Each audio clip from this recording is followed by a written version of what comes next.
friends. It's April 25th, so we're reading Matthew, the 25th chapter.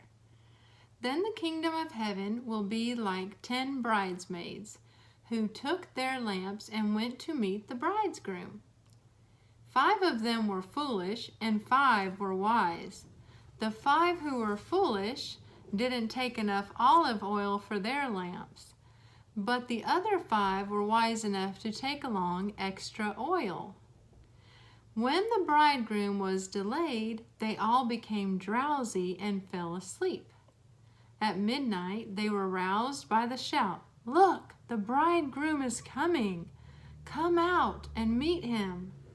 All the bridesmaids got up and prepared their lamps. Then the 5 foolish ones asked the others, "Please give us some of your oil because our lamps are going out." But the others replied, "We don't have enough for all of us. Go to a shop and buy some for yourselves." But while they were gone to buy oil, the bridegroom came. Then those who were ready went in with him to the marriage feast, and the door was locked. Later, when the other 5 bridesmaids returned, they stood outside calling, "Lord, Lord, open the door for us." But he called back, "Believe me, I don't know you. So you too must keep watch, for you do not know the day or hour of my return." Again, the kingdom of heaven can be illustrated by the story of a man going on a long trip. He called together his servants and entrusted his money to them while he was gone. He gave 5 bags of silver to one, 2 bags of silver to another, and 1 bag of silver to the last, dividing it in proportion to their abilities. He then left on his trip. The servant who received the 5 bags of silver began to invest the money and earned 5 more. The servant with 2 bags of silver also went to work and earned 2 more. But the servant who received the 1 bag of silver dug a hole in the ground and hid the master's money. After a long time, their master returned from his trip and called them to give an account of how they had used his money.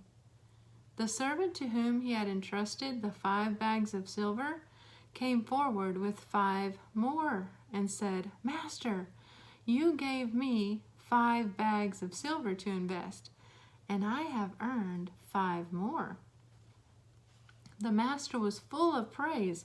"Well done, my good and faithful servant.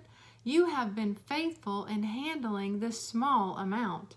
So now I will give you many more responsibilities. Let's celebrate together." The servant who had received the 2 bags of silver came forward and said, "Master, you gave me 2 bags of silver to invest, and I have earned 2 more." The master said, "Well done, my good and faithful servant. You have been faithful in handling this small amount, so now I will give you many more responsibilities. Let's celebrate together." Then the servant with the 1 bag of silver came and said, "Master, I knew that you were..." Oops, got 2 pages there. Sorry. You know it's a new Bible. We haven't read Matthew 26 yet.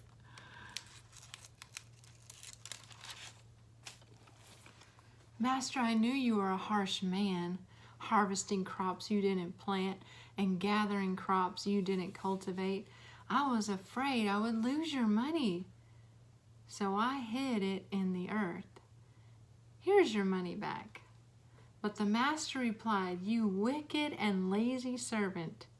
If you knew I harvested crops I didn't plant and gathered crops I didn't cultivate, why didn't you deposit my money in the bank? At least I could have gotten some interest on it." Then he ordered, "Take the money from this servant and give it to the one with the 10 bags of silver.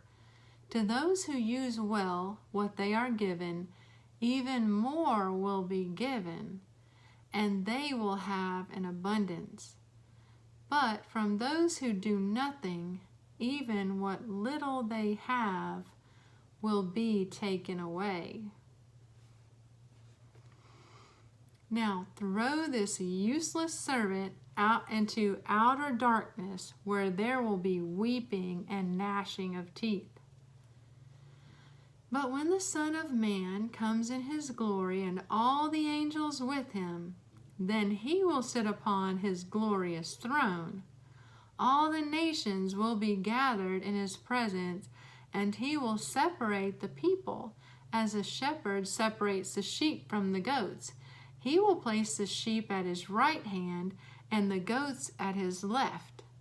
Then the king will say to those on his right, "Come, you who are blessed by my Father, inherit the kingdom prepared for you from the creation of the world." Can you just imagine the king saying that to you in verse 34? "Come, you who are blessed by my Father, inherit the kingdom prepared for you from the creation of the world." It's going to happen. It's going to happen.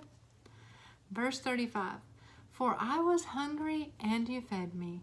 I was thirsty and you gave me a drink. I was a stranger and you invited me into your home.